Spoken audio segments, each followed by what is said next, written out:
Before we begin, a huge thank you to Shirokoi for your kind words about my previous video. I am absolutely chuffed to bits that you enjoyed it so much and that you enjoyed my wacky little read through of your characters and your world. And yeah, you absolutely made my day with that one, bud. Cheers. Hope you enjoy this one just as much. Hi there. Welcome back to Temptation's Ballad, aka welcome back to Peak. Kino, whatever words you'd like to use. Hey, can someone tell me if I'm using those words correctly? I am literally so excited to get back into this one, folks, and yous will have an idea of just how much eventually over the course of this series. Usual ground rules apply. Gay 18 plus visual novel, gay furries, horny men with varying states of dress, and absolutely peak fucking characters, all of that jazz. With that said, we're going to continue where we left off, after just being introduced to our characters and the trajectory of their personal plot-related conflicts in a really clever way. Let's not ramble. Let's just do this. Lights, camera, action.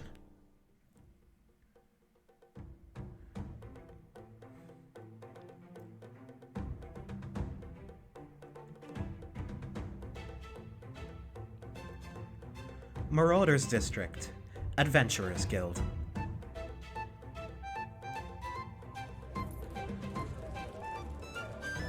The Adventuring Guild lobby was bustling with activity as Cole weaved between the crowd and made his way to the bulletin board. Why did everyone here have to be so goddamn tall? He could barely see the job postings from all the way down here. You're just a manlet, Cole. The crowd was packed like a school of sardines. Cole had to forcefully squeeze his way to the front. He was pretty sure someone smacked his ass on the way over. Not that he was complaining. Cole squinted at the bulletin board. Complete an Adventuring Guild job and bring home some booty. Hooray! Easier said than done, Papa. Most of these jobs asked for an adventuring party of 2 or more people. He supposed he could drag one of Papa's men from the Bonebreakers to help him out. But he couldn't cast any magic with them around, or they'd surely tattle to Papa. Cole could perhaps avoid casting magic on the job, but then he'd be fairly useless and the men would tell Papa he was a lazy freeloader. Ugh, what a pain. Cole squeezed his way back out of the crowd. A few lecherous men cupped his ass on the way out as well, their hands caressing under the thin cloth holding his small loincloth together. Cole grinned and reveled in the attention. All the men in the Bonebreakers were fairly open with their wants and desires, and Cole was no different. Had he not been busy worrying about his task for the day, he might have even given a few of the adventuring men in the guild a little more attention? Cole smacked his own face and shook his head furiously. Now's not the time to get horny. Focus! I can't go home tonight empty-handed and disappoint Papa. Oh, what should I do? His ears suddenly perked up at the sound of bemused mumbles. The receptionist at the counter groaned as she stared towards the Adventurers Guild entrance. Oh, why the long face, pal? Oh, hello again, Cole. I hope you're not offering services to adventurers under the tables again. I refuse to clean up another one of your messes. Oh, that was one time. I'm on my best behavior today. Anyway, what's up? The receptionist sighed. It's nothing really. That suspicious fella is lurking at our front door again. He's usually outside ogling our adventurers as they come in, but today he's actually inside talking to people. Doesn't look like he's having much luck, though. The Adventuring Guild doesn't have time to deal with fanboys. Who are you talking about? That tall badger by the entrance. See him? The one who looks like he's having a breakdown. You don't say. That tall badger was indeed lurking by the guild entrance, watching all the adventurers strolling by with wild admiration. He was buzzing with nervous energy and begging for the ear of anyone who strolled past. Too bad he could barely string together a coherent sentence through all his anxious stammering, Me! Cole strained to hear what he was blabbering as he approached. Hello! Is anyone here looking for a new party member? I might not have much experience, but I'm a pretty tough dude. Nobody. I promise I'll work hard. Anybody? The tall badger's shoulders slumped as his pleads continued to be ignored. Wow. That's gotta be the saddest display I've ever seen. Huh? Dude, if you're gonna try and sell yourself to an adventuring party, at least put a little backbone into it. Stop stammering, stand up straight, puff up that big chest of yours, and talk like you own the place. Nobody's gonna hire a second-guessing greenhorn unless they're planning on paying you with exposure. Oh, right. The badger scrambled to straighten his posture self-consciously. Cole quietly whistled. Now that he could see him up close, this badger did have a very nice chest. Not bad looking at all. Sorry, I'm kinda new around here, so it's a little nerve-wracking. I just really need to join somebody's adventuring party or else I'm gonna be stuck doing commoner apprenticeships and rot away at a scribe's office for the rest of my life. Eh?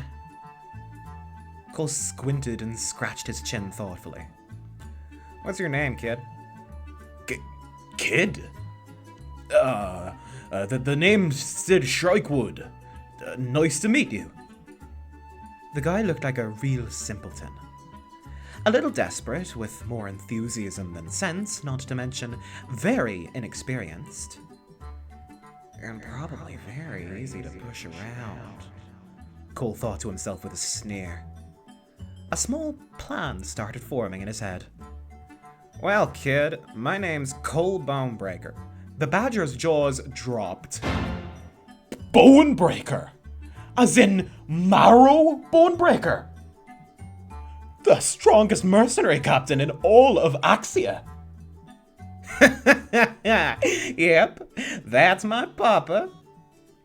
Oh. Sid peered down at him doubtfully. I thought you'd be a little taller.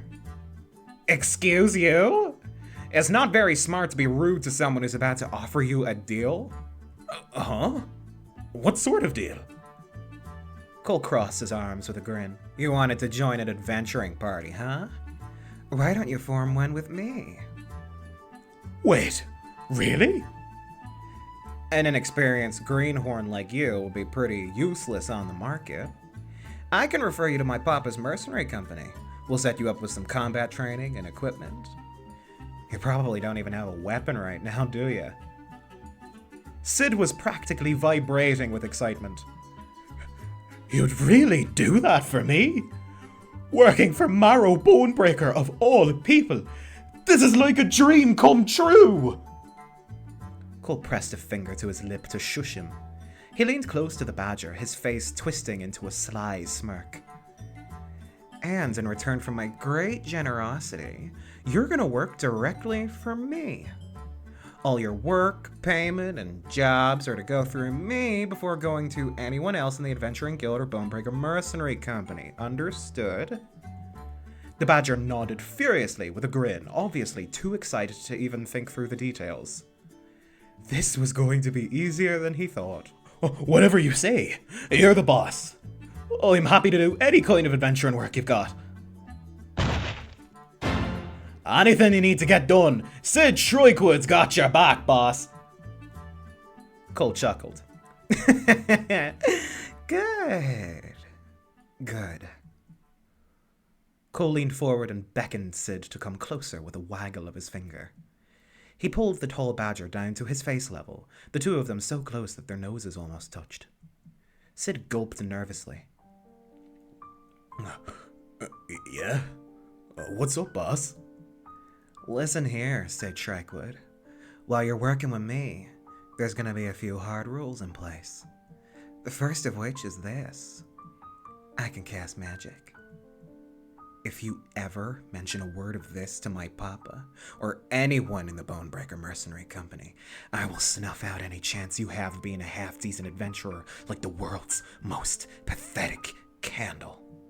Follow my directions and I can guarantee your future as an adventurer will be filled with success and glory. Sound like a fair deal? Despite the sheer size difference between the two, Sid visibly shuddered as he nodded slowly.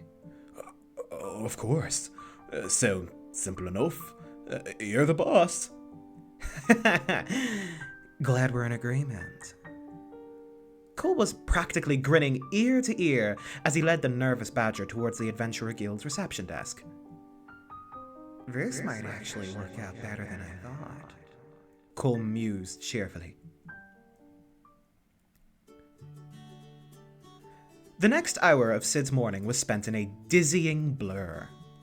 He could feel his heart throbbing with excitement when this little hyena dragged him to the Adventuring Guild's reception to register themselves as a new adventuring party. Sid barely paid any attention during all the boring paperwork talk at the front desk. The idea of working with the son of Marrow Bonebreaker, of all people, was too ludicrous to even hope for, but here he was. His first morning of being an official adventurer was spent beside the son of his idol. Sid felt giddy just thinking about it.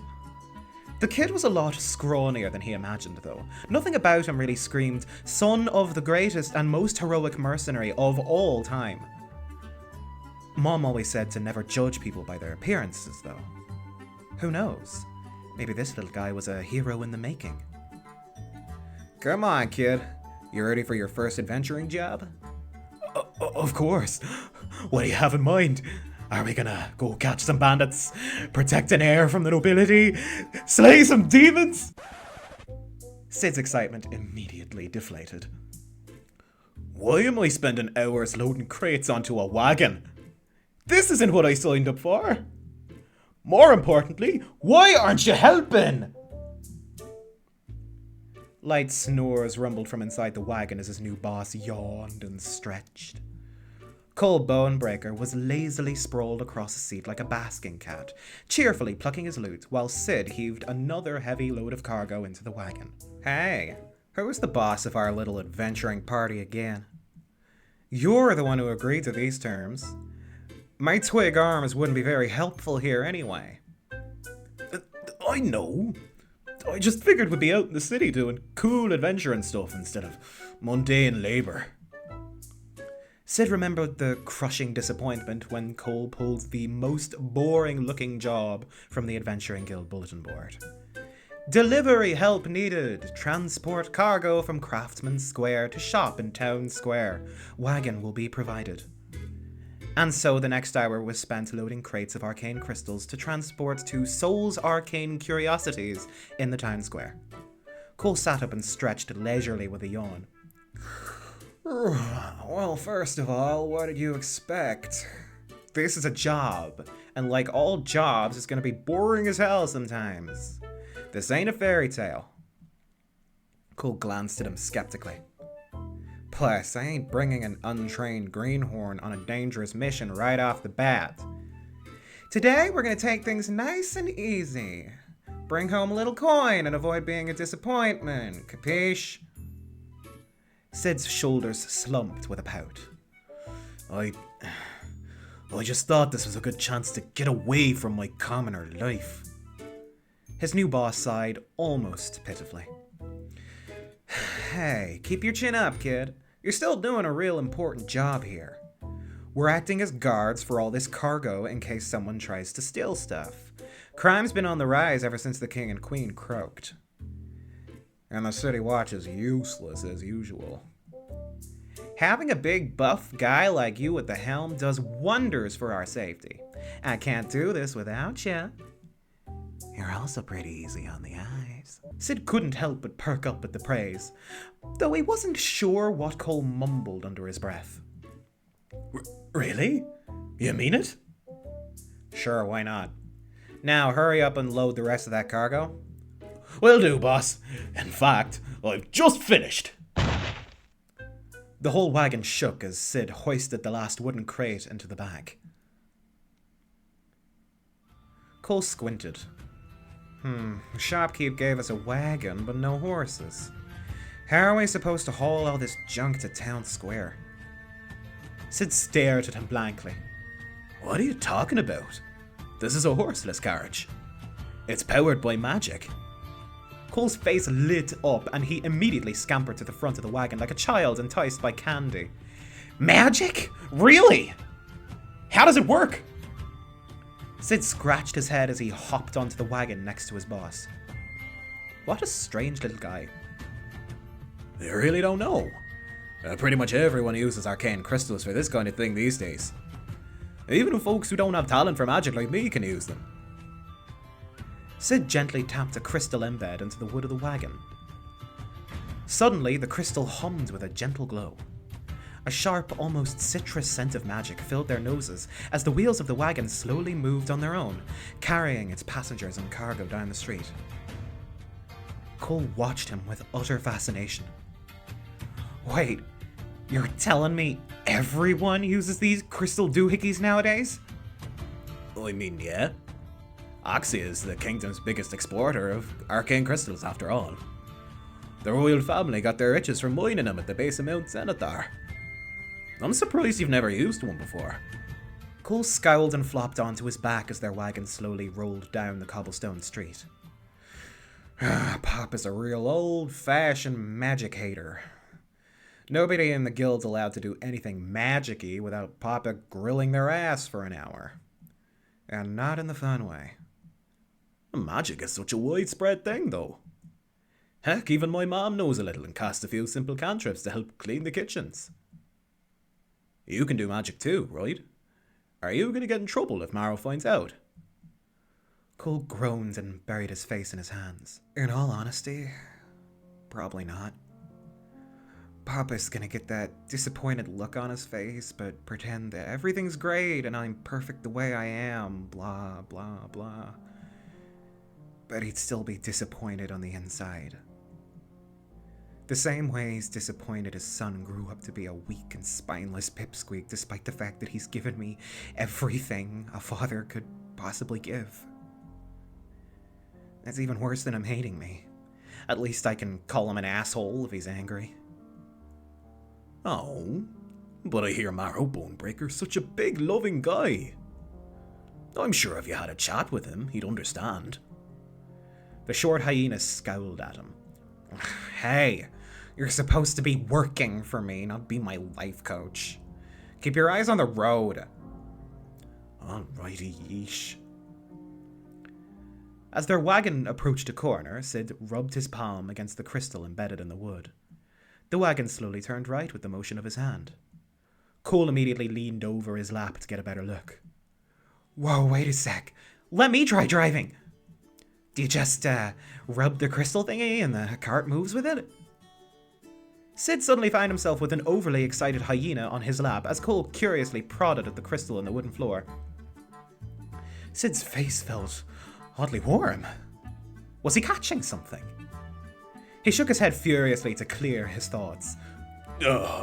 Something like that. Tell you what, if I let you drive the wagon, will you tell me more about Maro Bonebreaker? Cole glanced up at him, unimpressed. Hey. Who's the boss of this party again? I'll mess with the crystal doohickey if I want to. Cole squinted up at him suspiciously. You're awfully obsessed with Papa. You aren't one of those fanboys that keep clogging up our mail, are you? No! Well, I may have sent a letter or two occasionally. Hamish would like to have a word with you. He's tired of scavenging our bills from all the letters of people asking Papa to step on him. I never wrote anything like that. Who in the world would want to be stepped on? Cole snorted. Oh, you poor innocent baby. You'd be surprised. Papa has all kinds of admirers. Well, I'm definitely not the stepping kind. I've just been following Maro's work for a while. The bards in my mom's tavern sing tales about him all the time. Cole glanced up from lying on Sid's lap and tilted his head curiously. What kind of stories are they singing? I've always wondered what regular folks think of Papa. Marrow is pretty much a local legend. I grew up listening to stories about him. The bards sing about how Marrow started out as an infamous bandit who ransacked the nobility of all their riches alongside his loyal right-hand man, Hamish. The two of them inspired countless worn and weary men to their cause. Their group grew unstoppable as they pilfered riches from haughty nobles and gave back to broken and destitute corners of Axia. Marrow Bonebreaker spearheaded operations that single-handedly breathed life back into poverty-stricken communities everywhere. The nobles in City Watch were helpless to his might. Axia's knights spent countless years trying to throw him in prison, but they never managed to even slow him down. He's been hailed as a hero ever since. Well, that depends on which bards you listen to. I've seen a few performances in the church district where folks were dancing around a bonfire of Papa's burning effigy. About that, how in the world did Marrow manage to become an official mercenary guild without the City Watch knocking down his door? They tried. The City Watch and Holy Knights barely stood a chance against Papa. His men were too well coordinated, and they basically danced circles around anyone trying to catch him. By the way, I'm pretty sure Hamish was the brain behind all their operations. After years of pillaging the rich and rebuilding the neglected parts of the city, the royal family struck a deal with Papa. They were basically like, please stop stealing and destroying our shit. In return, we'll absolve you and your men of all your crimes and start actively funding the malnourished parts of the city like we're fucking supposed to. Please, please, please stop humiliating us in front of the entire city. And so Papa agreed and officially formed the Bonebreaker Mercenary Company.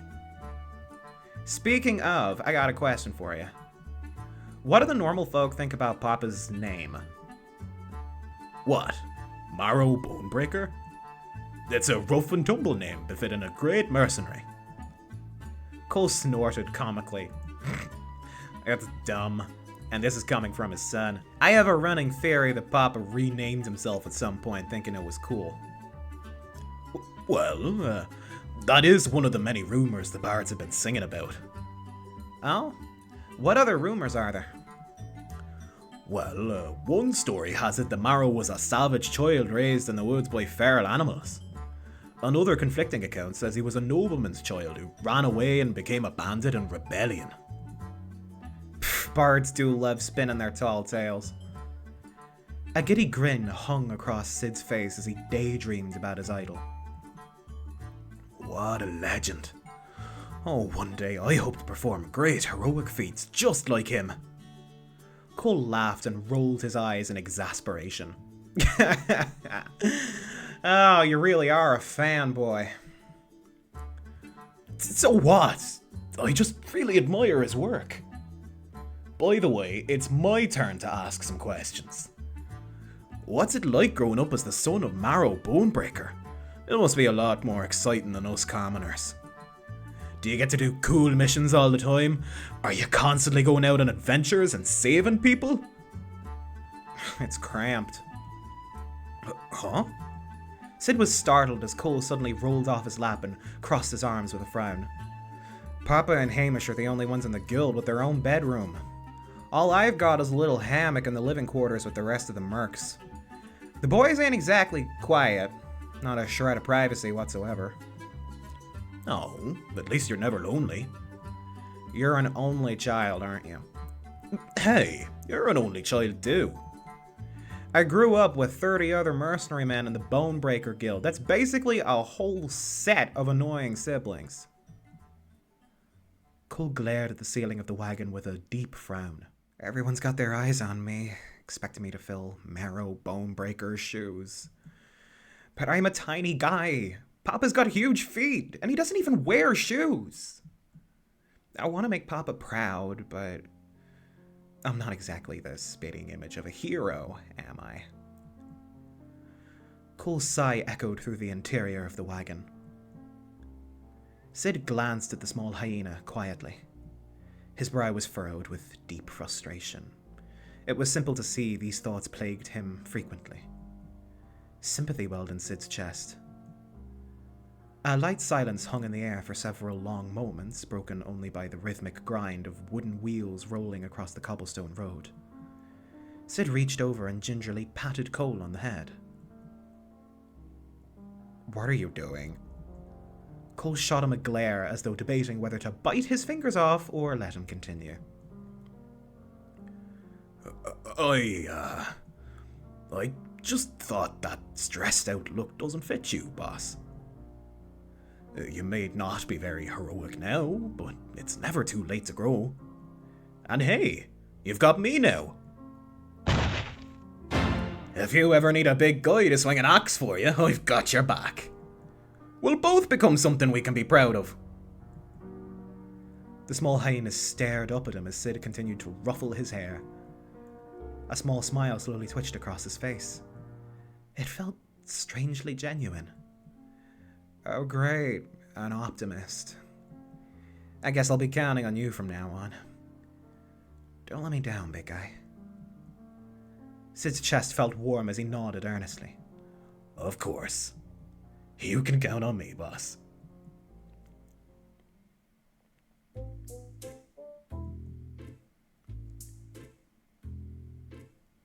Town Square Plaza.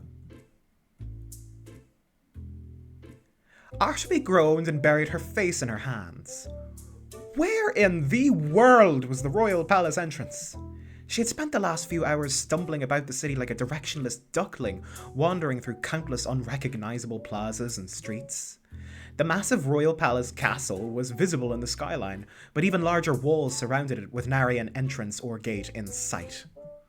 The palace was truly built like an impenetrable fortress. Artemi sighed in defeat.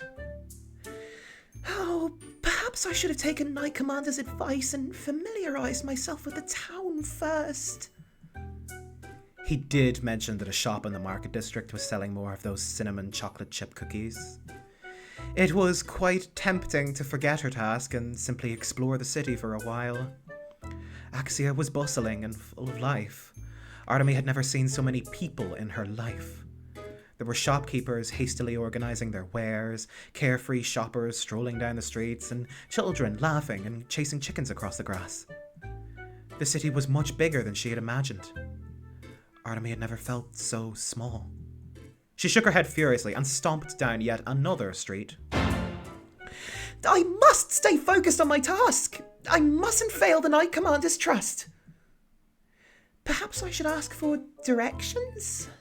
No. What would the people think of a clueless chosen one? Oh, this would surely reflect badly on the church." A pained cry echoing through a small alley startled Artemi from her thoughts. "Huh? What was that?" She rushed down the narrow alley towards the sound's source, a hand readied at her sword's hilt. Artemi turned the corner to find a young street urchin curled on the cobblestone floor. The small boy was clutching his knee and whimpering quietly. "Young man, are you hurt?" "Oh, hello, Miss Knight. I think I'm okay." Oof! The boy attempted to stand, but his ankle gave out from under him. Artemi hastily caught the poor boy before he fell on his face again. "All right. I guess I ain't as okay as I thought."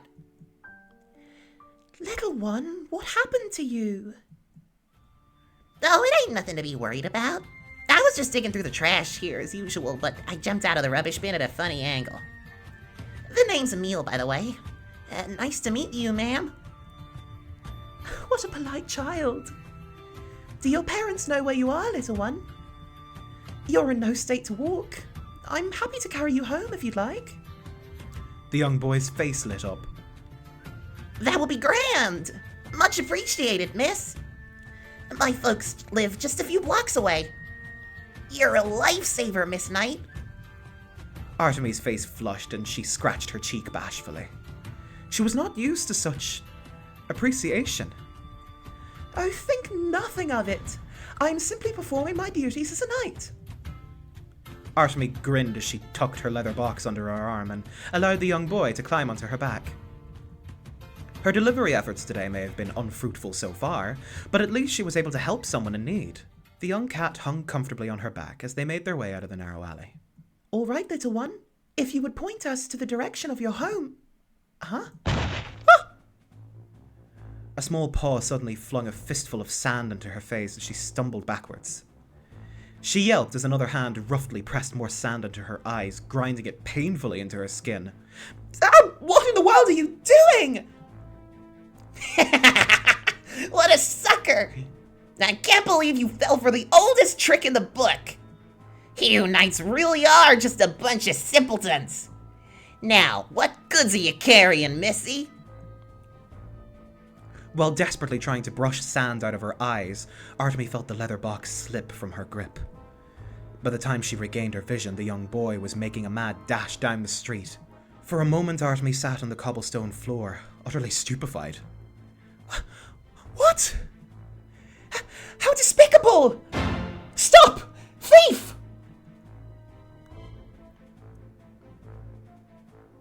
Sid let out a dull groan as their wagon slowly creaked up a large hill, the town square finally coming into view. Finally. I think I see the shop from here. This first mission of theirs was turning out to be a massive slog. Even Cole was snoring loudly in the back, having fallen asleep from the sheer boredom of their trip. What? We there yet? The small hyena yawned and stretched lazily.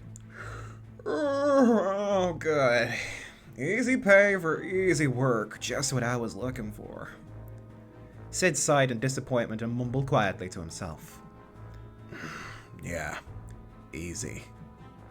He had really hoped his first as an adventurer would have a little more excitement.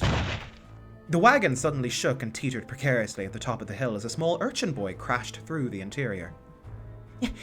Help! Please! You've got to help me! Whoa, what's happening? You can't be jumping into random people's carriages, kid! It's dangerous!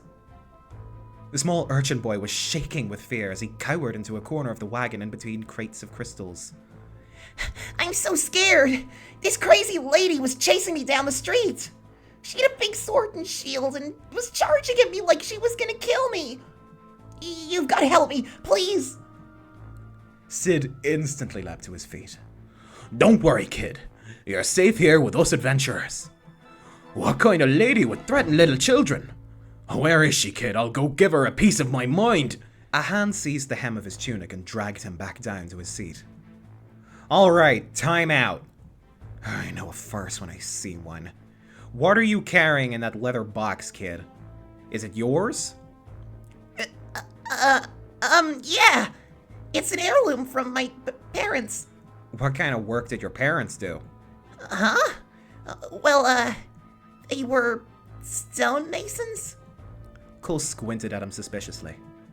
Stonemasons who could somehow afford leather so pompously expensive it'd make nobles wet themselves?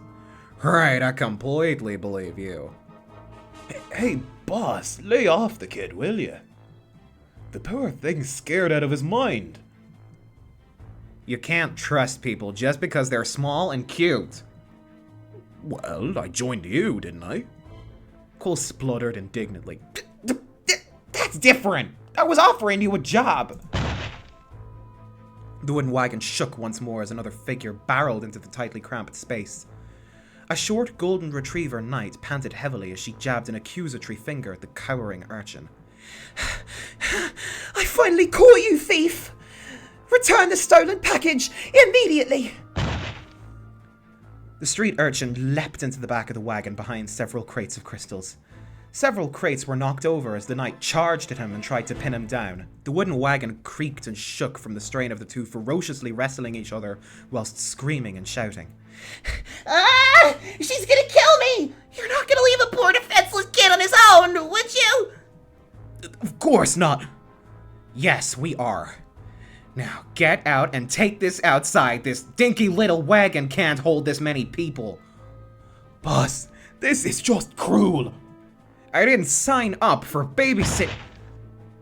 Oh, figures I'd run into a wagon full of shitheads. At least I won't have to feel bad about this. The little urchin suddenly swung a clawed hand at the ceiling. A sharp ripping sound shredded through the air as a large swath of the wagon's canvas roof collapsed onto everyone's heads.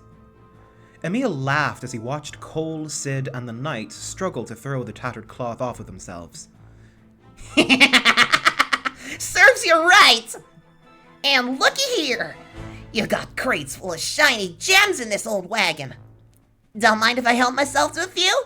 They should fetch me a good price with old Clyde.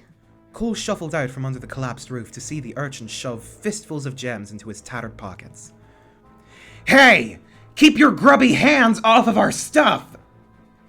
The urchin boy merely sneered and blew a raspberry at him. Sucks to suck, ain't it? Well, I got what I came for.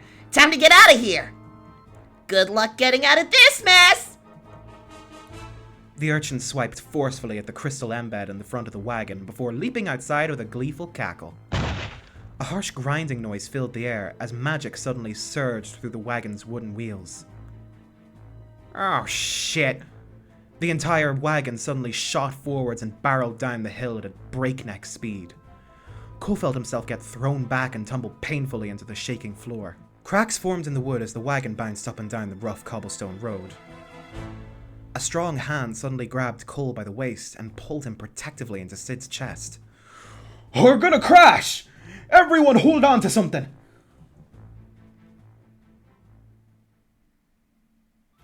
Market District, Soul's Arcane Curiosities shop. The storefront of Soul's Arcane Curiosities was peacefully quiet this morning. Birds were chirping outside as customers leisurely perused the shelves of this humble shop. Just a very normal, peaceful morning. The entire eastern wall instantly caved in as a wagon filled with hundreds of pounds of arcane crystals barreled through the door.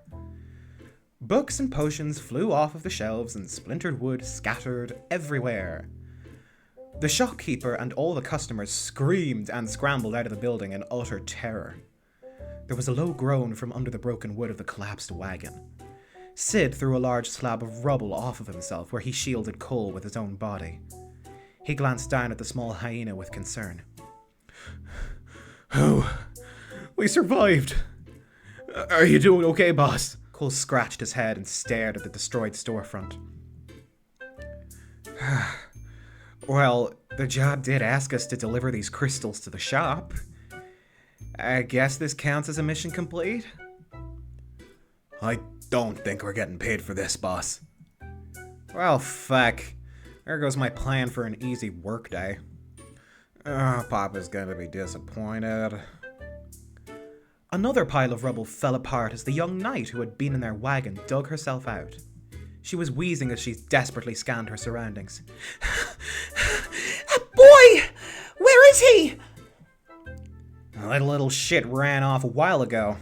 I don't think you're gonna catch him anytime soon. That can't be! I was supposed to deliver that package to the royal family. What will I tell the Knight Commander? He took a chance on me. I cannot fail him with such an important task. Mother was right. I really am the worst chosen in history. Oh, cheer up, miss. Look on the bright side. Things could have gone worse. Shouts suddenly surrounded the exterior of the shop as a loud alarm spell reverberated through the street in a shrill wail. Halt, intruders! This is the City Watch! Drop your weapons and surrender immediately! More footsteps rattled the storefront. Cole, Sid, and Artemi found themselves surrounded as half a dozen angry guards rushed into the destroyed shop. Cole reluctantly raised his hands in surrender. So much for an easy workday.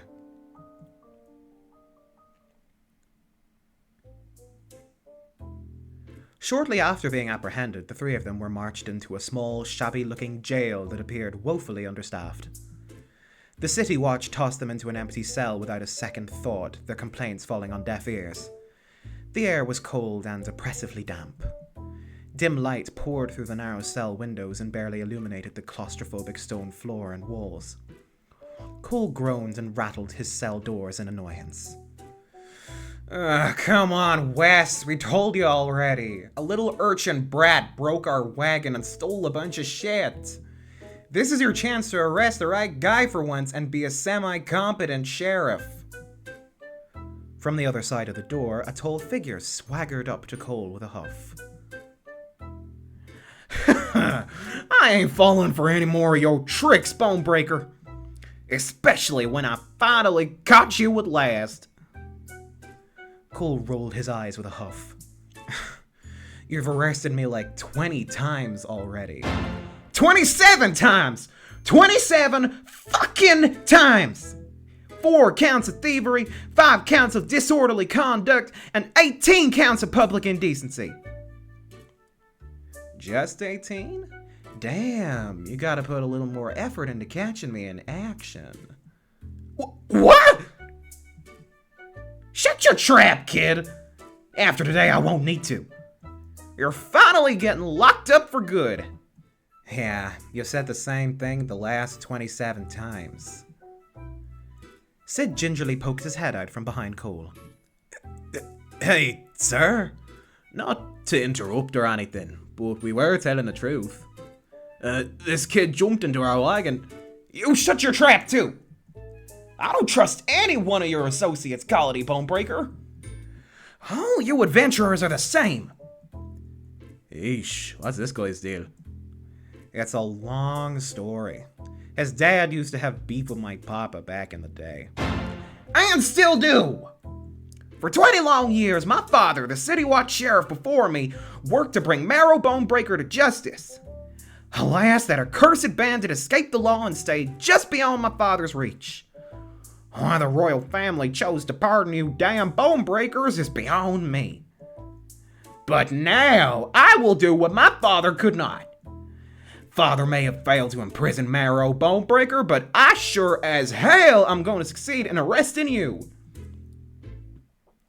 Jeez, Wes, you gotta chill with this family feud stuff. Just admit it. Adventurers are driving the City Watch out of business because we can basically do your job but better. And so you have nothing better to do than chase after me. Wes growled and furiously stomped his feet. Not in your wildest dreams. The City Watch is still a noble and essential part of the city, especially with crooks like you around. Cole rolled his eyes and pretended not to hear him. You know, Wes, the last time you caught me for public indecency, you watched and waited a long time before arresting me. Could it be that you're just a big... Absolutely not! Wes's hat almost toppled off of his head as he stumbled backwards, his face flushed red. I ain't listened to any more of your nonsense. I've got work to do. Have fun rotting in jail, Bonebreaker. And with that, the sheriff stomped down the hall and left them alone in their cold prison cell. Cole sighed and rubbed his temples. He turned towards Sid, who was glancing down at his boss aimlessly like a lost lamb.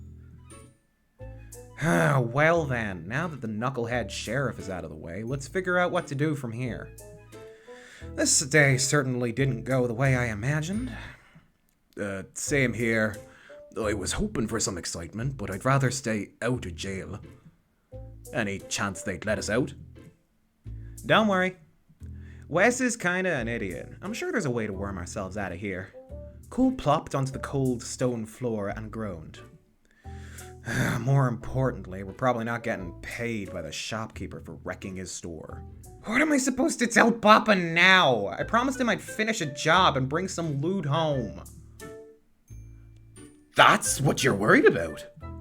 Of course! This is the entire reason why I formed this darned adventuring party in the first place. What about doing heroic deeds and making the world a better place? I'll leave that for people who actually care. Panicked sobs echoed through the damp air of the cell. Cole glanced towards a corner where the young knight was curled up in an anxious ball and pulling at her own hair feverishly.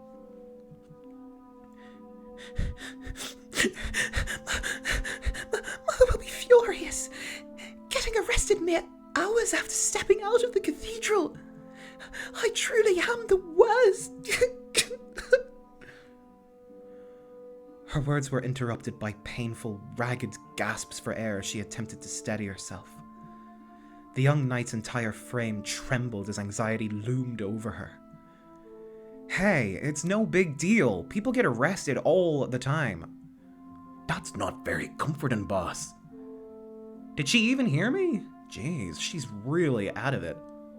Of course not. She's having a panic attack. Sid rushed over to place a comforting arm over the panicking knight.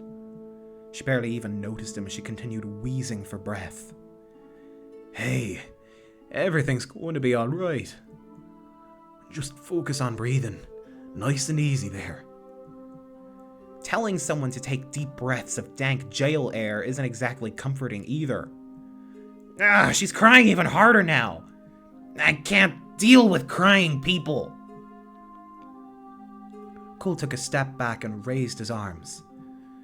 Suddenly, gentle wisps of light sparked from his fingertips. Prestidigitation. The dark stone room suddenly filled with a pleasant spring breeze, tinged with the sweet scent of lemon tea.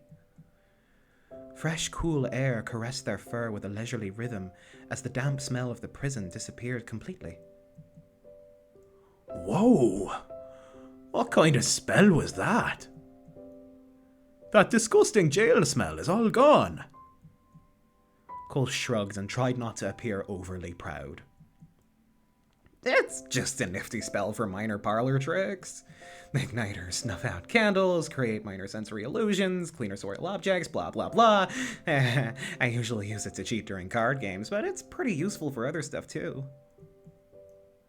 Cole crouched down next to the knight and gently rubbed circles on her back. There. Deep breaths, girl. I know the dungeon is a depressing place, but it's not the end of the world. Wes has tried to arrest me like 27 times already, and I've gotten out every time. Cheer up. We're all gonna be fine. It took a few more minutes of quiet sniffling and gentle words, but the young knight's breathing eventually returned to normal. She sniffed and wiped her tearful eyes with a shaky arm. Thank you, kind sir. Sorry for my lack of composure. And apologies for indirectly destroying your wagon earlier. If I'd been more vigilant... Now you're just being too honest. See, what you should have done is put all the blame on that shitty cat who stole your stuff and then flex your status as a knight. You might have even avoided getting arrested. But that would be lying! Or at the very least, dishonourable? I undoubtedly share some of the responsibility. Not lying. Finessing the truth. You should try it sometime. Saves you a lot of pain in life. Both the knight and Sid stared at him doubtfully. Boss, I gotta say, all your advice is kinda iffy. My words are full of wisdom from years of experience, thank you very much. You'll understand when you're older. He turned towards the young knight with a grin. By the way, the name's Cole, and this is my lackey, Sid. It's a pleasure sharing a jail cell with you. The young knight scrambled to stand up and bowed deeply. It is an honour to meet you as well, Sir Cole and Sir Sid. My name is Artemi Joanna Gauchier, a fledgling knight of the church. Sid's jaws nearly dropped to the floor. Wait a sec! You're Artemi Gauchier? The Creator's chosen! That is correct. Though I am unsure if I am worthy of such a title. Dude, you don't actually believe in all this chosen one church nonsense, do you? It's all true, though! On the bards sing about how the Creator has chosen heroes throughout history to save the world from horrible stuff. I can't believe it. It's an honor to meet you, ma'am. This is amazing. Artemi flushed and scratched her head bashfully. Thank you for the kind words, Sir Sid. You are quite the flatterer. Ugh, what's so great about that? The fact that you are here just means something world-shakingly terrible is gonna happen within our lifetime. Now you're telling me this sobbing baby is supposed to save us from it? Artemi flinched and hung her head low in shame. Boss, we really need to work on your sense of tact. No, Sir Cole is correct. I am not exactly a model example of a knight, much less of the creator's chosen. Oh, today has been one big disaster. So what's your whole deal? Did that little shit screw over your delivery job too? That is somewhat true. I was tasked with my first mission today on behalf of the church. I was to deliver this beautiful obsidian crown encrusted with 4 gorgeous rubies to His Highness at the Royal Palace. But That little thief stole the crown? Artemi grimaced and sniffed again. I have shamed myself this day. Oh, the church will be most displeased. I doubt His Highness will be much happier. Oh, my first mission outside the church district and I botched it immediately! Cole snapped his fingers impatiently. Don't go crying on me again. Stay focused. So that little shit stole a priceless jeweled crown from the royal family. I'd imagine they'd be pretty grateful if we managed to recover it. And they're certainly rich enough to reward us generously. I suppose so. They are the rulers of Axia, after all. I've never had the opportunity to interact with the royal family before. Especially now, since the prince is the only surviving member. Excellent, then it's decided. Sid and I are gonna help you recover your missing crown. Oh? We are? Our delivery job is ruined anyhow. As proper, responsible adventurers, we might as well help out this poor lost knight with her task. Out of the kindness of our hearts, of course. This might be a good chance to recover those arcane crystals that the kid stole, too.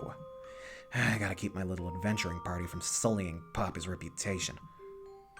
Yes! Finally! A good and proper adventuring mission. I've been waiting for something like this all day. Sid's enthusiasm faltered slightly as he gave it some thought. But, boss, how are we supposed to catch that thief kid? He ran away hours ago. Before that little shit wrecked our wagon, he mentioned selling his stolen goods to someone named Clyde. Luckily for us, I think I know exactly who he's talking about. As the son of Marrow Bonebreaker, you get to know a lot of shady people. Cole turns to Artemi with a grin. We're gonna get your crown back by the end of today, Missy. I guarantee it. Thank you so much for your guidance, Sir Cole. I am sincerely in your debt. To think the people outside of the church district would be so kind. Not to rain on your parade or anything, but we're all still stuck in jail. I don't think we're gonna get much done as long as we're stuck here. Not for long, we aren't. Cole sauntered up to their cell door and abruptly stuck his hand inside his loincloth. Boss! What are you doing? You're right in front of a lady!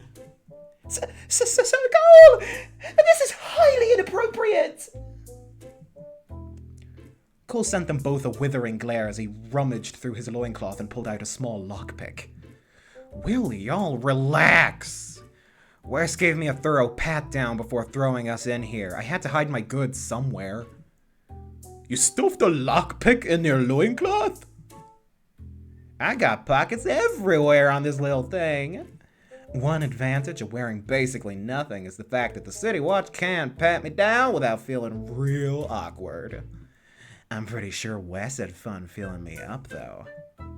Sir Cole, your methods are quite questionable. Cole winked as he stuck his lockpick into the keyhole and began tinkering away. Hey, as long as it works. Clank. Thumble, thumble. Tink! Cole grimaced and retracted his lockpick. Well, this throws a prickle into my plans. What appears to be the issue? Wes might have upgraded to a more complex and expensive lock. I can't make heads or tails of this thing. Does that mean we can't get out of here?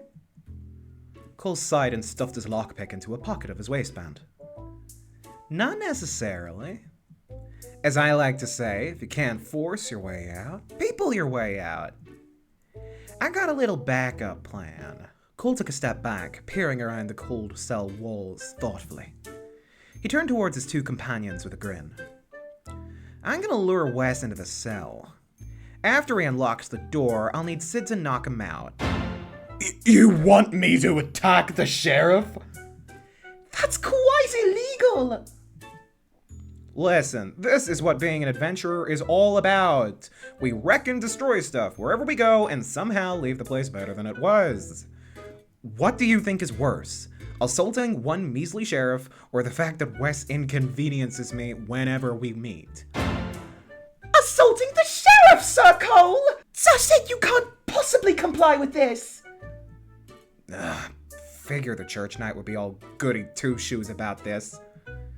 Don't you want to recover that crown of yours? We don't have the time to wait for the City Watch to sort themselves out. If we wait too long, the trail to our thief will go cold.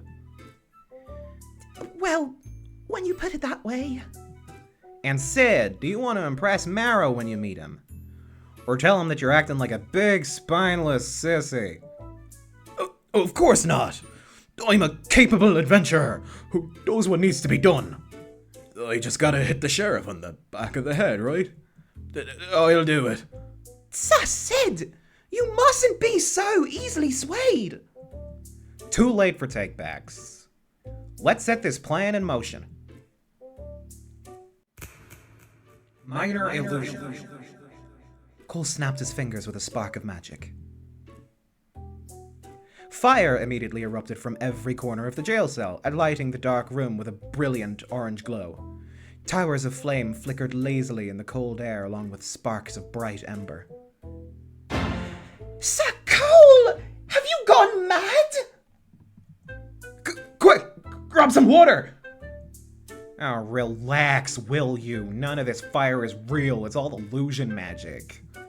It's basically the only kind of magic I know how to do. Oh? Sid cautiously crouched near a fire and gingerly waved a hand near the flame. No heat, just the constant chill of the stone prison air. Sid chuckled and stuck his entire hand in the fire while wiggling his fingers with glee. The air shimmered with the wispy fog of illusion magic as the false flames danced around his fingertips. Whoa! These are some neat tricks, boss. This is quite an impressive display of illusory spellcasting. Not quite. It still needs a few finishing touches to be convincing. Prestidigitation. More sparks erupted from Cole's fingertips. Suddenly, the cold jail scene was filled with the thick scent of smoke. The heavy scent slowly flowed out of their cell and down the stone corridor of the prison. That should get their attention. Now, I just need y'all to make a ruckus. How good is your acting? Sid and Artemi paused before exchanging blank stares. Psh, fine, let me show you amateurs how it's done. Footsteps echoed through the stone walls as Wes made a mad dash towards their jail cell. What in the blazes is going on in here? I'll leave for one moment and the place smells like it's burning down! Holy shit! Wes's jaws dropped at the towering wall of fire that had erupted within the cell. Cole shook at the bars of the cell desperately. His face was a twist of panic and fear. Wes, please help! Let us out! What happened? How should I know? We were just chilling here and suddenly the place lit up. Did you set us up? What? Of course I didn't. I'm a good law-abiding sheriff. Right, and I'm sure all of my arrests were legitimate. I knew you had it out for me, but I didn't know you hated me that much. You're a little shit, but I don't want you dead! Hold on, I'll get this door! Wes thumbed through the keyring in his pocket and frantically jammed it into the cell door. There! Hurry up and... Oh! Sid awkwardly stood over Wes with a raised fist as he dropped to the floor like a sack of potatoes. Artemi glanced over his shoulder with an equally mortified expression. Cole just casually stepped over the unconscious sheriff and dusted himself off. Oh, he does care. This feels bad, right? I can feel the Creator judging us in shame. Cole scowled at them as he snapped his fingers, dismissing his illusory flames. Don't sympathize with this guy. He's been falsely arresting me for years. Didn't you admit to those public indecency charges, though? Cole waved his hand dismissively as he dragged Sid out of the cell. Details, details. Come on, let's hurry up and get out of here. Night lady, are you coming or what? One moment, please. Artemi gently carried the sheriff's prone body to a nearby corner, propping him upright in a more comfortable position. There. Much better. Sleeping with such uncomfortable posture is bad for one's health. I think a cramped neck is going to be the least of his worries when he wakes up. I hope he takes a small comfort in this anyhow, and it's mostly to ease my own conscience. I hate working with goody two-shoes. And that's where I'm going to leave it for today. So, our three characters have finally met face to face, and just like last episode, having a really clever, in my opinion, way to introduce each three character, exactly what they're about, what drives them, what their internal conflict is going to be, the background surrounding their personalities, the context to their character, all laid out delightfully in a set order that aligns with the thematic pacing of the story and the way in which the characters are laid out in their little the liar, the commoner, the chosen one. I love it so much.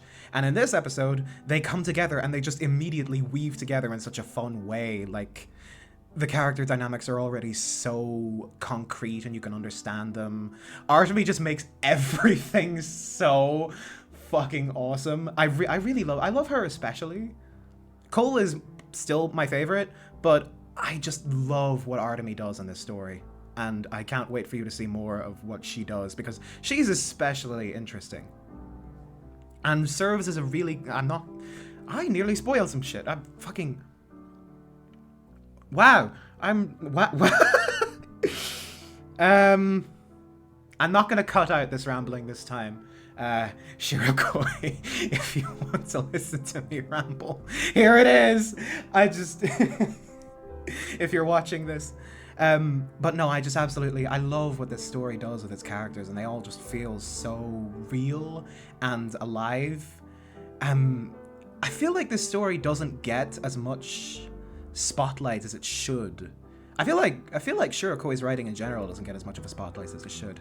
It's not Liar, it's not Remember the Flowers, it's not an Echo VN. And I feel like that sort of is like the way that the fandom perceives visual novels when you ask them what they think and what their mind goes to first. A lot of them, I think, go to like those four categories. Liar, Remember the Flowers, Echo, and I said four categories and I mentioned three things. I'm dumb. Those three categories. And I feel like, I don't know, I feel like more people should see this one. I really do. And like, I introduced an entire server worth of people to it like last year. And those videos exist. Maybe, yeah, those videos exist. And I stopped at some point. It was with a fuller voice cast.